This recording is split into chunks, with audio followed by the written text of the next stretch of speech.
तो हेलो बच्चों, कैसे हो आप सभी। उम्मीद करता हूं आप सभी ठीक होगे और आपकी तैयारी भी अच्छे से चल रही होगी। जैसा कि आपको पता है, आपको इस चैनल पर हर एक एग्जाम के लिए जो भी जीएस जीके की मोस्ट इंपोर्टेंट क्लासेस होती हैं वो आपको इस चैनल पर कराई जाती हैं। तो आज जो आपकी क्लास है वो यूपी पुलिस को लेकर रहने वाली है, हिस्ट्री की, जिसमें आपको हिस्ट्री के जो भी मोस्ट इंपोर्टेंट क्वेश्चन हैं वो आज आपको इस क्लास में देखने को मिलेंगे। तो बने रहिएगा इस क्लास के एंड तक, जिससे कि आप अपने एग्जाम में अच्छा सा स्कोर कर सको। तो चलिए देरी ना करते हुए इस क्लास को स्टार्ट करते हैं। तो जैसा कि आप यहाँ पर पहला क्वेश्चन देख सकते होंगे, दिया गया है यमुना नदी के तट पर दीनपना, ठीक है, दीनपना शहर की नींव किसने रखी। पूछा गया है कि यमुना नदी के तट पर यानी दिल्ली में दीनपना शहर की जो नींव है वह किसने रखी, आपसे ये पूछा गया है इस क्वेश्चन के माध्यम से। तो यहाँ पर जो आपका राइट आंसर होगा ऑप्शन नंबर सी हो जाएगा, हुमायूं के द्वारा। ठीक है, हुमायूं के द्वारा जो है वो दीनपना शहर की जो है नींव रखी गई थी। तो यहाँ पर जो आपका राइट आंसर होगा ऑप्शन नंबर सी हो जाएगा, जिसका भी ऑप्शन नंबर सी आ रहा था बिल्कुल सही है, बिल्कुल परफेक्ट है। चलिए अगले क्वेश्चन की ओर बढ़ते हैं। अगला क्वेश्चन आप यहाँ पर देख सकते होंगे, दिया गया है किस मकबरे को, ठीक है, किस मकबरे को अहमदाबाद का एक्रोपोलिस, ठीक है, एक्रोपोलिस कहा जाता है। किस मकबरे को अहमदाबाद का एक्रोपोलिस कहा जाता है। तो देखिए यहाँ पर जो आपका राइट आंसर होगा ऑप्शन नंबर डी हो जाएगा, सरखेज रोजा को। ठीक है, सरखेज रोजा को जो है वो अहमदाबाद का एक्रोपोलिस कहा जाता है। और अगर कहा जाए कि सरखेज रोजा जो है, ठीक है, सरखेज रोजा जो है वह इसका निर्माण जो है किसके शासनकाल में हुआ था, तो इसका जो निर्माण है वह अहमद शाह यानी कि मुगल शासक अहमद शाह के शासनकाल में किया गया था। ठीक है, तो यहाँ पर आपका right answer option number D हो जाएगा, जिसका भी ऑप्शन नंबर डी आ रहा था बिल्कुल सही है, बिल्कुल परफेक्ट है। सरखेज रोजा को अहमदाबाद का एक्रोपोलिस कहा जाता है। तो यहाँ पर आपका राइट आंसर ऑप्शन डी हो जाएगा। चलिए अगले क्वेश्चन की ओर बढ़ते हैं।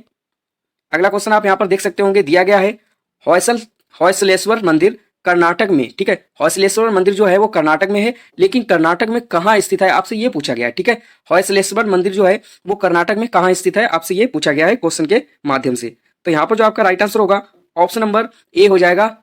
ठीक है, ऑप्शन नंबर ए आपका बिल्कुल सही हो जाएगा, जिसका भी ऑप्शन नंबर ए आया था बिल्कुल सही है, बिल्कुल परफेक्ट है। ऑप्शन नंबर ए हैलेवीडू, ठीक है, हैलेवीडू आपका राइट आंसर हो जाएगा।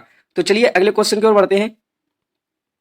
अगला क्वेश्चन आप यहाँ पर देख सकते होंगे, दिया गया है छत्रपति शिवाजी, ठीक है, छत्रपति शिवाजी किस मराठा घराने से, ठीक है, किस मराठा घराने से संबंधित हैं, आपसे यह पूछा गया है कि छत्रपति शिवाजी जो थे, ठीक है, वह किस मराठा घराने से संबंधित हैं, ये आपसे पूछा गया है इस क्वेश्चन के माध्यम से। तो यहाँ पर जो आपका राइट आंसर हो जाएगा ऑप्शन नंबर डी हो जाएगा, भोसले। ठीक है, भोसले घराने से जो है वो शिवाजी जो है संबंधित हैं। तो यहाँ पर जो आपका राइट आंसर होगा ऑप्शन नंबर डी हो जाएगा, जिसका भी ऑप्शन नंबर डी आ रहा था बिल्कुल सही है, बिल्कुल परफेक्ट है। अगर आपसे पूछा जाए कि छत्रपति शिवाजी हैं वह किस घराने से संबंधित हैं, तो छत्रपति शिवाजी भोसले घराने से संबंधित हैं। और छत्रपति शिवाजी जो है यह मराठा राज्य के संस्थापक हैं। ठीक है, छत्रपति शिवाजी जो थे वह मराठा राज्य के संस्थापक थे। ठीक है, चलिए अगले क्वेश्चन की ओर बढ़ते हैं। अगला क्वेश्चन आप यहाँ पर देख सकते होंगे, दिया गया है निम्नलिखित मुगलों, ठीक है, निम्नलिखित मुगलों में से उनके साम्राज्य का संस्थापक कौन था। कहने का तात्पर्य यहाँ पर यह है कि निम्नलिखित मुगलों में से उनके साम्राज्य का संस्थापक कौन था, मतलब जो मुगल साम्राज्य था उसका संस्थापक कौन था, आपसे यह पूछा गया है।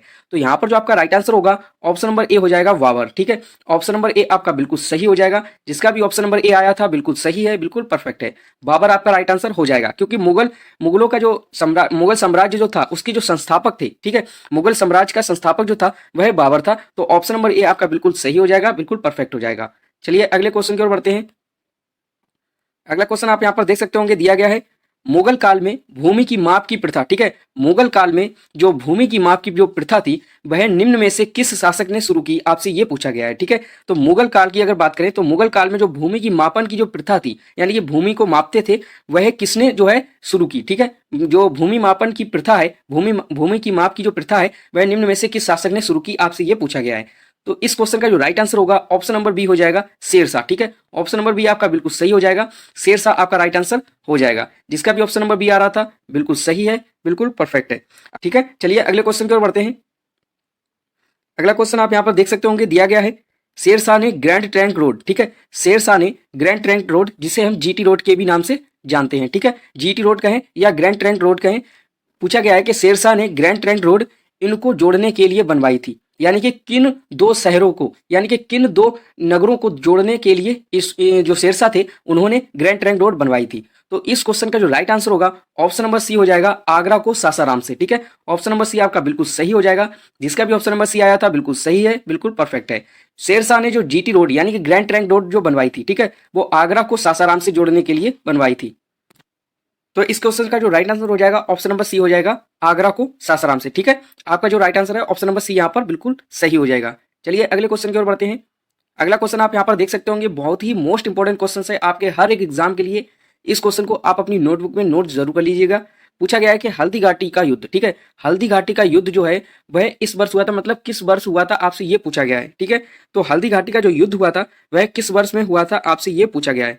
तो इस क्वेश्चन का जो राइट आंसर है, चलिए कमेंट में हमें बताइए कि क्या हो सकता है आपके जरिए से। तो देखिए हल्दी घाटी के अगर युद्ध की बात करें, ठीक है, हल्दी घाटी की अगर युद्ध की बात करें तो हल्दी घाटी का जो युद्ध हुआ था वह मुगल बादशाह अकबर, ठीक है, मुगल बादशाह अकबर और महाराणा प्रताप के बीच में हुआ था। और कब हुआ था, तो यह 18 जून, ठीक है, 18 जून, ठीक है, 18 जून 1576 ईस्वी को हुआ था। ठीक है, 18 जून 1576 ईस्वी को हुआ था हल्दी घाटी का युद्ध। ठीक है, तो यहाँ पर जो आपका राइट आंसर होगा ऑप्शन नंबर बी हो जाएगा 1576। ठीक है, 1576 आपका राइट आंसर हो जाएगा। ऑप्शन नंबर बी जिसका भी आ रहा था बिल्कुल सही है, बिल्कुल परफेक्ट है। अगर आपसे पूछा जाए कि हल्दी घाटी के युद्ध में अकबर की ओर से, ठीक है, अकबर की ओर से कौन लड़ रहा था, यानी कि अकबर के सेनापति कौन थे उस टाइम पर, तो अकबर के सेनापति मान सिंह थे। ठीक है, अकबर के सेनापति कौन थे, तो मान सिंह थे। यहाँ पर जो आपका राइट आंसर है ऑप्शन नंबर बी हो गया 1576। तो चलिए अगले क्वेश्चन की ओर बढ़ते हैं।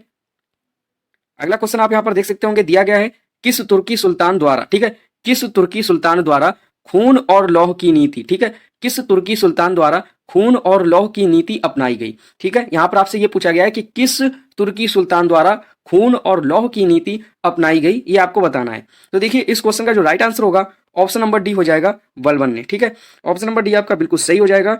जिसका भी ऑप्शन नंबर डी आ रहा था बिल्कुल सही है, बिल्कुल परफेक्ट है। अगर आपसे पूछा जाए कि बलबन का पूरा नाम क्या था, ठीक है, बलबन का पूरा नाम क्या था, तो बलबन का पूरा नाम जो था वो गयासुद्दीन बलबन था। ठीक है, बलबन का जो पूरा नाम था वो गयासुद्दीन बलबन था।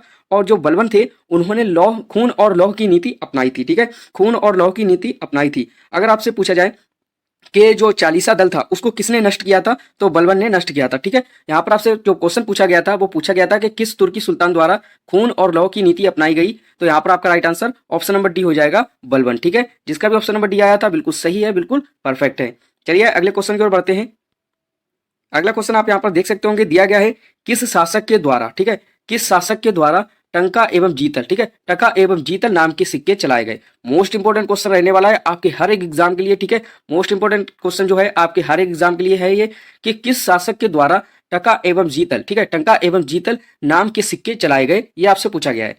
तो इस क्वेश्चन का जो राइट आंसर होगा ऑप्शन नंबर सी हो जाएगा, इल्तुतमिश। ठीक है, ऑप्शन नंबर सी आपका बिल्कुल सही हो जाएगा। जिसका भी ऑप्शन नंबर सी आया था बिल्कुल सही है, बिल्कुल परफेक्ट है। इल्तुतमिश ने जो है वो जीतल एवं टका के जो है सिक्के चलाए थे। ठीक है, तो यहाँ पर जो आपका राइट आंसर है ऑप्शन नंबर सी हो जाएगा।